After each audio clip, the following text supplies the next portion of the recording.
You can stay. But you'll have to prove yourself. Building the future. Samira worked harder than she ever had before. She was given a small room in one of the rebuilt buildings. Barely more than a cot and a desk. But it was more than she had expected. Every day, she helped where she could, fixing broken wind turbines.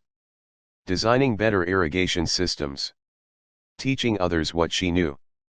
She met others like herself, engineers, doctors, even former teachers who had found their way to the settlement. They weren't just surviving, they were sharing knowledge. Rebuilding what had been lost. But the world outside hadn't disappeared. One evening, as Samira was working on a way to store energy without batteries, a scout ran into the settlement, breathless. "Raiders," he panted. "About 30 of them, moving this way." Eleanor was already moving, barking orders. "Get everyone inside the walls. Arm the defenses." Samira's stomach twisted. She had heard stories about the raiders, groups of desperate, violent people who thrived on destruction. The settlement had defenses.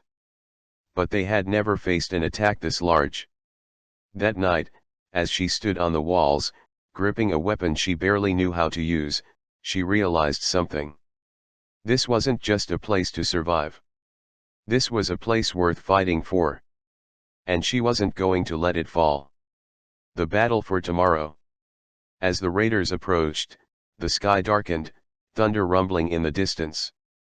The wind carried the scent of rain, one of the few gifts nature still provided. But the storm wasn't the only thing coming. The people of the settlement gathered, weapons in hand.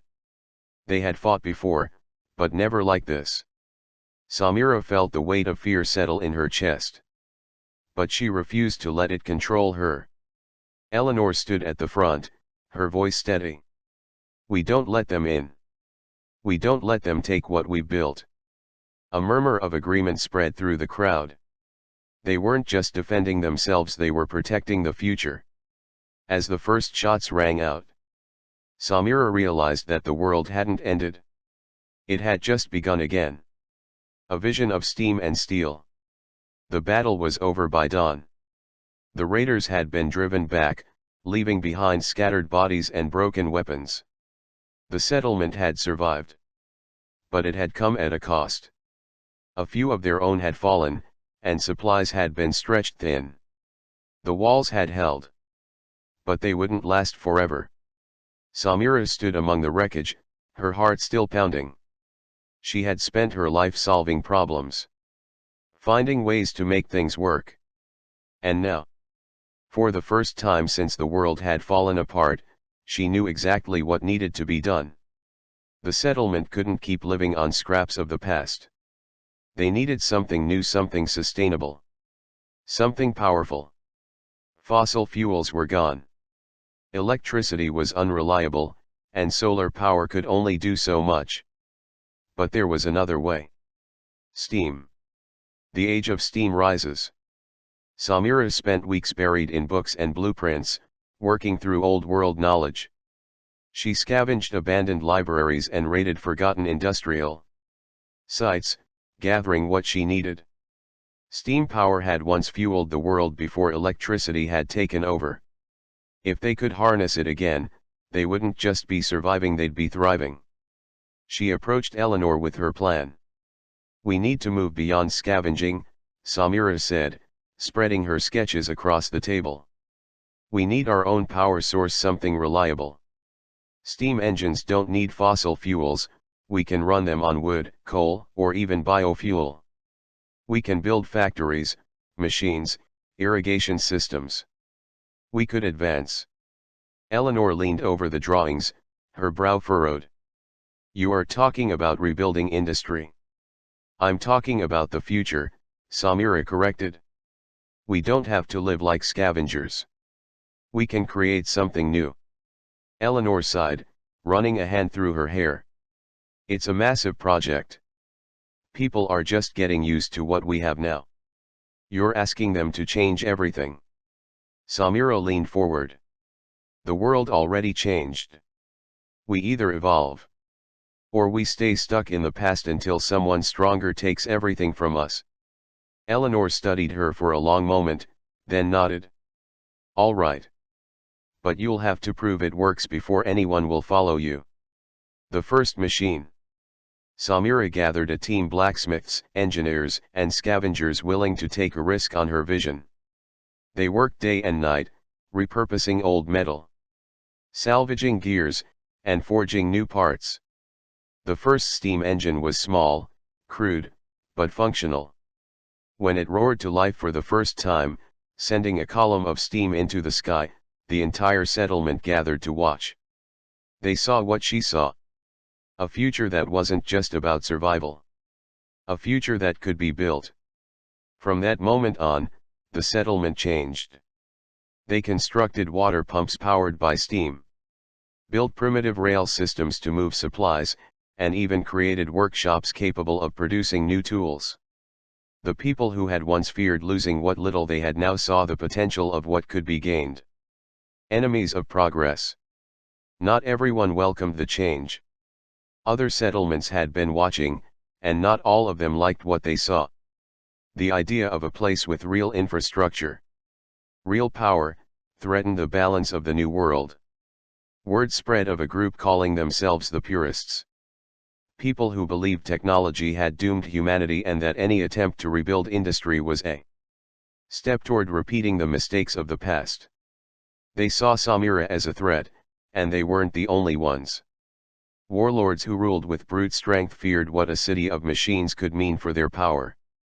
One night, the settlement's outer defenses were sabotaged. Fires broke out in the machine shops, and one of the newly built steam engines was destroyed. Eleanor and Samira stood in the wreckage, watching the smoke rise. "This won't stop us," Samira said, her fists clenched. Eleanor nodded. "Then we prepare for what's coming. A city of steam and steel." The attacks only strengthened their resolve. Security was tightened, defenses reinforced. They built steam-powered turrets, automated gates, and armored transport wagons. Engineers worked on new inventions: mechanical tools, self-sustaining greenhouses, even early versions of steam-powered vehicles. Other settlements began to take notice, and people started coming: scientists, builders, thinkers. Those who wanted more than just survival. Samira had done more than build machines. She had built hope. But the world wasn't done testing them yet. The Purists were still out there, warlords still circled like vultures. And the future was still uncertain. Yet as Samira stood at the heart of the settlement, watching steam rise from the newly built factories, she knew one thing. The world had fallen. But they were going to rise. Expanding horizons. Months passed, and the settlement of New Atlanta transformed. Steam engines powered water pumps, workshops, and even a crude rail system for transporting goods. The people had embraced the future Samira envisioned, building a city that no longer just survived but thrived. But one thing remained a challenge: food. Despite their advances, farmland was limited. They had small rooftop gardens and some reclaimed farmland on the outskirts, but it wasn't enough to sustain a growing population. Samira knew that if they wanted to keep expanding, they needed more resources and more allies. One evening, as Samira and Eleanor sat discussing their next steps, a scout rushed in. "You're not going to believe this," he said, breathless. "There's another settlement. And they're willing to talk." The oasis of Havenfield. The settlement was called Havenfield, and it was unlike anything they had seen. Located a few hundred miles to the west, Havenfield had managed to reclaim a massive stretch of farmland.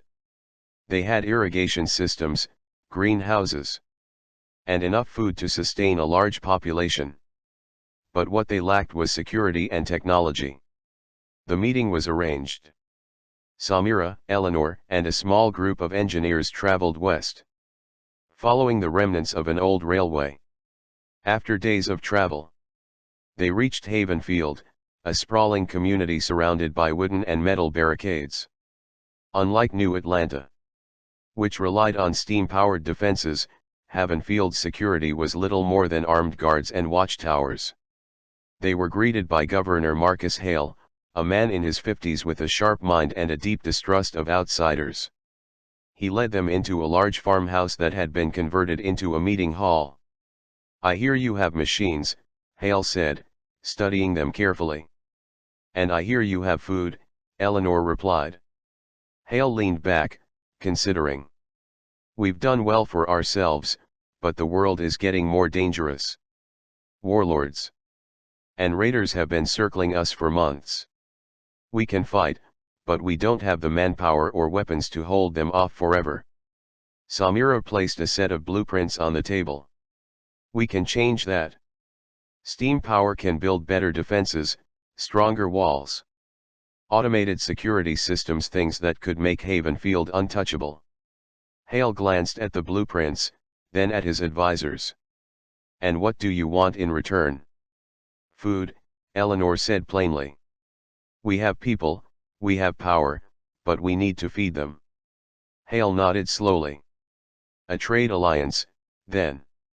We supply food, and you supply machines and security." Samira smiled. "And together, we build something stronger than either of us could alone."